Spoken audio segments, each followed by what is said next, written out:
Hello everyone, ये है मोहब्बतें के अपकमिंग एपिसोड में आप यहाँ देखने वाले हैं। रमन को हो चुका है इशिता पर शक कि इशिता नाटक कर रही है, उसके अंदर कोई शगुन की आत्मा वात्मा नहीं है। अब अपने शक को हकीकत में तब्दील करने के लिए रमन यहाँ इशिता के पास आता है और उसको बेसिकली टेस्ट करने की कोशिश करता है कि क्या वाकई इशिता नाटक कर रही है या सच में ये आत्मा वात्मा का चक्कर है।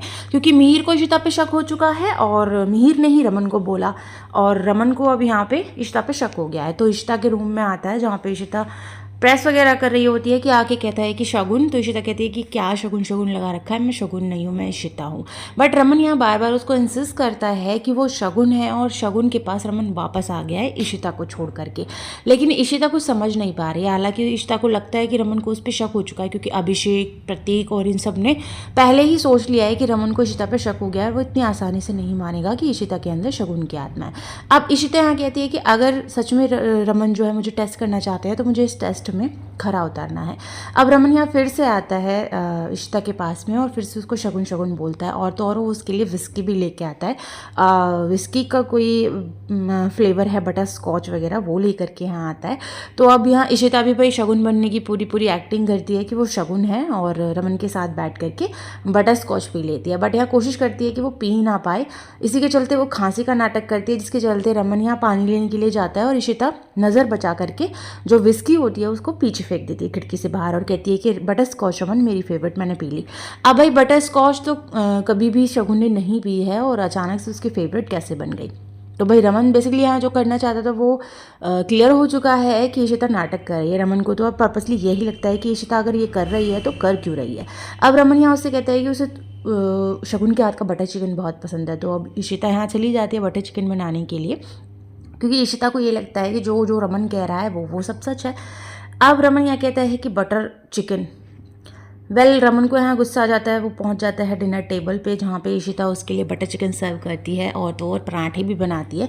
बट रमन वहाँ से भी उठ करके चला जाता है। इशिता यहाँ सोचती है कि ऐसा मैंने क्या किया है, अब कुछ ना कुछ गड़बड़ तो मैंने की है। इसके चलते इशिता यहाँ फ़ोन कर देती है शगुन को और उधर रमन अंदर रूम में जा करके फ़ोन करता है मिहिर को कि मिहिर जो तू बोल रहा था ना बिल्कुल सच है, इशिता नाटक कर रही है, मुझे उससे पूछना पड़ेगा। बट मिहिर यहाँ रमन को मना कर देता है कि भाभी अगर इतना बड़ा नाटक कर रही है तो कोई ना कोई वजह तो ज़रूर होगी, आप उनसे ऐसे मत पूछो।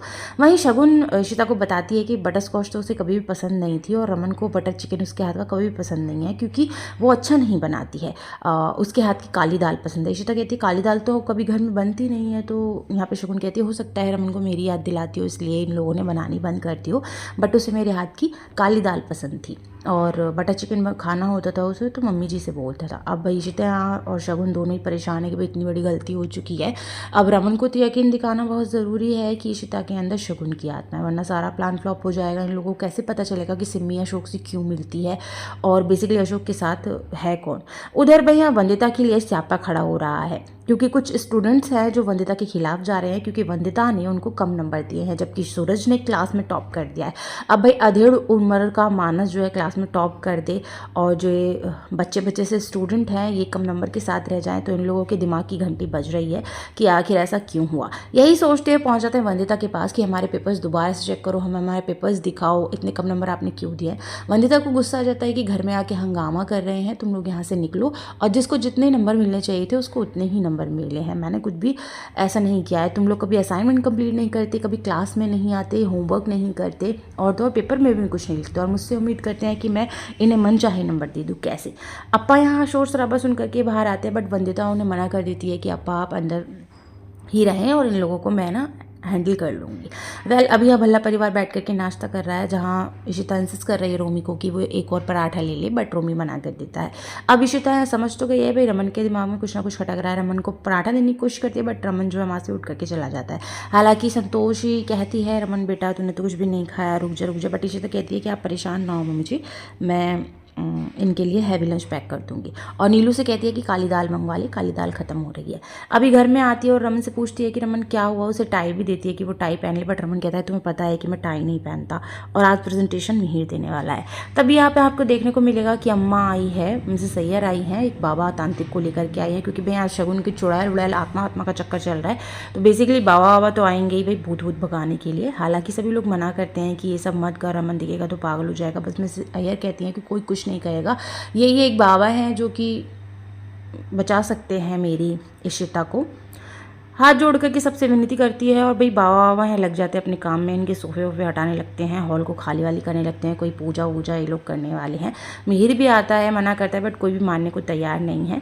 अभी इशिता और रमन की बातें यहाँ चल रही हैं, जहाँ पे रमन इशिता को कहता है कि अगर मेरे जहन में जो सवाल चल रहे हैं और वो सच निकले तो तुम सोच भी नहीं सकती कितना बुरा होगा। अब इशिता यहाँ आती है रमन के पास और कहती है कि तुम्हें लगता है कि मैं पर्पसली किसी को हार्म कर सकती हूँ। रमन कहता है कि नहीं, और तुम खुद को भी हार्म करोगी तो भी मुझे अच्छा नहीं लगेगा। सो गाइस, इन लोगों की बातें यहाँ चलती रहती हैं। अब इशिता इस बाबा को देखती है तो उसको और गुस्सा आता है, कहता है कि ढोंगी बाबा यहाँ किसी आत्मा का साया बता रहा है। खैर, इसका तो मैं वो हाल करूँगी कि दोबारा किसी के यहाँ भूत भगाने नहीं पहुँचेगा।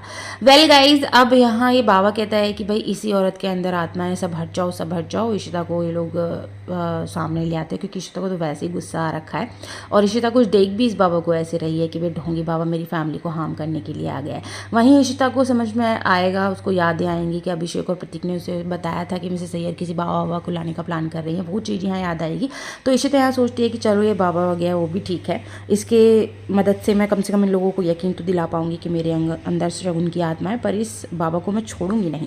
वेल, ये बाबा जो है पूजा वूजा में लग जाता है। अब मिसेस सैयद प्रतीक को भी बुला लाती हैं। प्रतीक भी पूरी कोशिश करता है कि ऐसा कुछ ना हो और मना करने लगता है कि उठाओ ये सब नहीं करना है। बट जब यहाँ रमन आ जाता है और कहता है कि क्यों नहीं करना है, मैं कह रहा हूँ। अब भाई कोई भूत अंदर घुसा है तो उसको निकालने के लिए इस बाबा को तो बुलाना ही पड़ेगा। ऐसा कह करके रमन यहाँ सभी को चुप करा देता है। रमन की परमिशन मिल गई है इस बाबा को कि ये इशिता के अंदर जो भी भूत है उसको भगा दे। बट रमन तो यहाँ इसलिए कर रहा है क्योंकि भाई रमन को लगता है कि इशिता नाटक कर रही है, और जो कि वो कर रही है।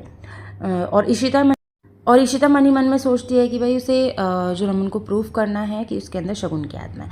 अब इशिता चीखने चिल्लाने लग जाती है कि ढोंगी बाबा तू मेरा कुछ भी नहीं बिगाड़ सकता। अभी यहाँ सब लोग रोकने की कोशिश करते हैं बट रमन सबको रोक देता है, कहता है कि कोई भी कुछ भी ना करे। अब मन ही मन ये लोग यहाँ बातें करते हैं। रमन कहता है इशिता से कि तुम अभी भी सच बता दो, और इशिता कहती है कि नहीं, मुझे ये सब करना ही पड़ेगा, मुझे कुछ बड़ा करना ही पड़ेगा। कोई भी यहाँ रोकने की कोशिश करता है तो भाई ये लोग रोकने नहीं देते हैं। वहीं इशिता के हाथ पैर बांध दिए जाते हैं और पूजा वगैरह यहाँ शुरू हो गई। कोई सिंदूर विंदूर ये बाबा यहाँ फेंकता है। वहीं इशिता भी भाई फुल फॉर्म में लगी पड़ी है कि ढोंगी बाबा मैं तुम्हें नहीं छोड़ूंगी। और आप लोगों को क्या लगता है कि ये बाबा मुझे इसके अंदर से निकाल देगा, इशिता के अंदर से निकाल देगा शगुन को? मैं शगुन हूँ, तुम मेरे परिवार में आए कैसे, मेरे परिवार में ये वो बहुत सारी बातें यहाँ चलती हैं। भाई मैं शॉर्ट में आपको बता देती हूँ। संतोष जी को बहुत बुरा लगता है अपनी बहू को इस हालत में देखकर। बेसिकली सभी को बुरा लगता है बट कोई कुछ नहीं कर पाता है क्योंकि रमन किसी को कुछ नहीं करने देता है। और रमन का पर्पस ये है कि इशिता ये सब ढोंग को रोक दे और वो सच एक्सेप्ट कर ले कि वो ये सब नाटक कर रही है। भाई बाबा तो यहाँ जोरों शोरों से इशिता के ऊपर ये मोर पंख वगैरह फैलाने लग जाता है और उससे कबूल करवाने पर लगा हुआ है और उसके अंदर से शगुन की आत्मा को निकालने पर लगा हुआ है। पर इशिता यहाँ पूरी कोशिश करती है कि वो किसी भी मतलब कोई भी गलती ऐसी ना कर दे जिससे इन लोगों को शक हो कि इशिता नाटक कर रही है, क्योंकि इशिता को बेसिकली यहाँ पर्पसली ये जानना है कि कौन है जो रमन की जान के पीछे पड़ा है भल्ला फैमिली में, जो कि चाहता है कि भाई रमन इस दुनिया में ना रहे।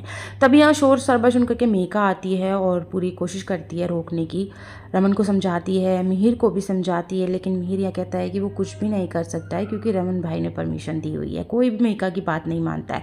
वेल, बहुत ज़्यादा यहाँ चीज़ें कहते हैं ना ऑकवर्ड सी हो जाती हैं। इशिता को बहुत ज़्यादा ये लोग हार्म करने लगते हैं।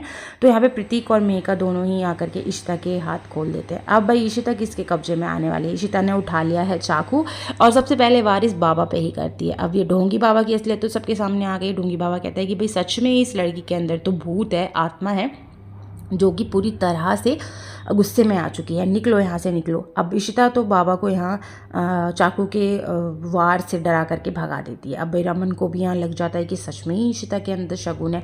अब इशिता कुछ ऐसा करे, क्योंकि पहले ही अभिषेक ने और प्रतीक ने कहा है कि किसी फैमिली मेम्बर्स को उसे माइल्ड इंजरी देनी होगी जिससे कि इन लोगों को लग जाए कि इशिता के अंदर शगुन है। बट अब इशिता किसको हार्म पहुँचाए? भाई ऐसी तो वो है नहीं, पर यहाँ कोशिश पूरी वो करती है कि रमन को यकीन हो जाए कि उसके अंदर शगुन है। कहती है कि तुम रमन क्या चाहती हो? मेरा टेस्ट कर रहे थे, butter chicken and butterscotch ये सब मुझे पहले से ही पता था कि तुम मेरा टेस्ट कर रहे हो। तुम्हें तो मेरे हाथ की काली दाल पसंद है, कहो तो मैं वो बनाऊँ तुम्हारे लिए। तुम लोग कभी नहीं सुधरोगे, तुम लोग कभी मेरे थे ही नहीं, मैं किसी को नहीं छोड़ूंगी, मैं सबको मार डालूंगी। इस तरह से यहाँ इशिता नाटक करती है और भाई इशिता के आसपास यहाँ रोमी खड़ा हुआ है। अब इशिता मन ही मन रोमी से माफ़ी मांगती है और कहती है कि मुझे माफ़ करना, मैं ऐसा कुछ करना नहीं चाहती हूँ पर मुझे करना पड़ेगा, और रोमी को पकड़ लेती है। रोमी के गले पर चाकू रख देती है और कहती है कि मैं इसे नहीं छोड़ूंगी। भाई रोमी को यहाँ ये लोग पकड़ लेती है तो बहुत ज़्यादा परेशान सब लोग हो जाते हैं और कहते हैं कि भाई रोमी को छोड़ दो, रोमी को छोड़ दो, मेरे बच्चे को छोड़ दो। पर इशिता कहाँ किसी की सुनने वाली है। वो कहती है कि देखो, ये जो भोली वाली इशिता है ना, जिससे किसी का बाल भी बांका नहीं होता था, अब मैं उससे खून खराबा करवाऊंगी। अब मैं इशिता से इसी के अपनों को मरवाऊंगी। एक्चुअली आप सब लोग तो इस इशिता से प्यार करते हो ना, इशिता में सबकी जान बची हुई है, तो मैं इसको क्यों मारूं?